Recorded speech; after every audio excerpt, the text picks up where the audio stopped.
Bu rivoyatni Qo'shko'pirda aytib berishdi. Qo'shko'pir bu ikki ko'prik degan ma'noni beradi. Bir kuni keksa donishmand bu ikki ko'prik o'rtasida ketib borar edi. Ortidan bir odam kelib, "Ey donishmand, sen yaxshilik qilgan kimsa seni haqorat qilyapti" dedi. Donishmand o'zini eshitmaganga solib yo'lida davom etdi.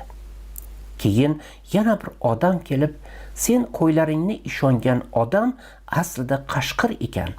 Sening molingga xiyonat qildi" dedi. Donishmand bu gapni ham eshitmaganga solib yo'lida davom etdi. Birozdan so'ng uchinchi odam, "Bu ikki odam yovuzligiga nega befarqsan?" deb so'radi. Donishmand charchagan edi. Yo'l chetidagi toshga o'tirdi. Shu yerda ikki kalamush o'ligi yotardi. Donishmand hassasi bilan yerni o'ydi va shu o'yiqqa kalamush o'ligini hassasi bilan surib, ustidan tuproq tortib oyog'i bilan bosib qo'ydi. Odamlar donishmanddan izoh kutishdi. Kalamush o'ligi sasiyotgani sizni hayratga solmaydi. Chunki o'lik kalamushning chirib sasishini tabiiy deb bilasiz, dedi donishmand. Sal sabr qilsangiz, bu o'lik tuproqqa qo'shilib ketadi. Tuproq bu najosatdan bizni qutqaradi. Ammo bunga ozroq vaqt ketadi. Odamlar bo'lsa, "Ustoz, biz tushunmadik. Sizning yaxshiligingizga yomonlik qilgan tuhmatchi va omonatingizga xiyonat qilgan palidning bu kalamush hikoyasi bilan nima bog'liqligi bor?" deb so'rashdi. Damini olib bo'lgan donishmand o'rnidan turib ikkinchi ko'prik tarafga qarab jimgina yurdi. Odamlar uning ortidan ergashib mujda kutishdi. Donishmand yo'l-yo'lakay gapirib ketardi. Odatda oldin jinoyat qilinadi, keyin esa jazolanadi. Bu ikki palid butun yomonliklari uchun jazoni oldindan olishgan. Odamlar bo'lsa, "Tushunmadik, aniqroq gapiring" deyishdi. Donishmand dedi, "Menga tuhmat qilgan odam yetim o'sdi.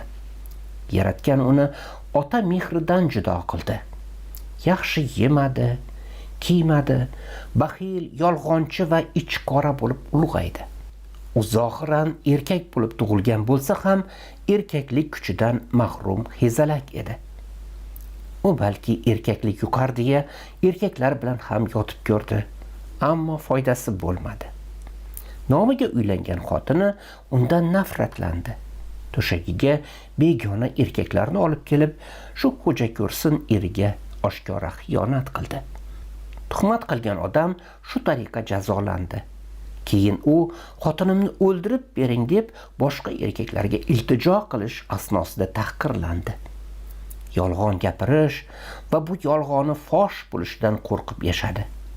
Qashshoqlik uni doim ta'qib qildi. Pul uchun har narsaga tayyor tilanchiga aylandi. U hali qilmagan qilmishlari uchun 10 karra qattiq jazoni chekdi. U xuddi chiriyotgan kalamush kabi sal shoshmay tursang, chirib tuproqqa qo'shilib ketadi. Bu jarayonga biz aks ta'sir qila olmaymiz.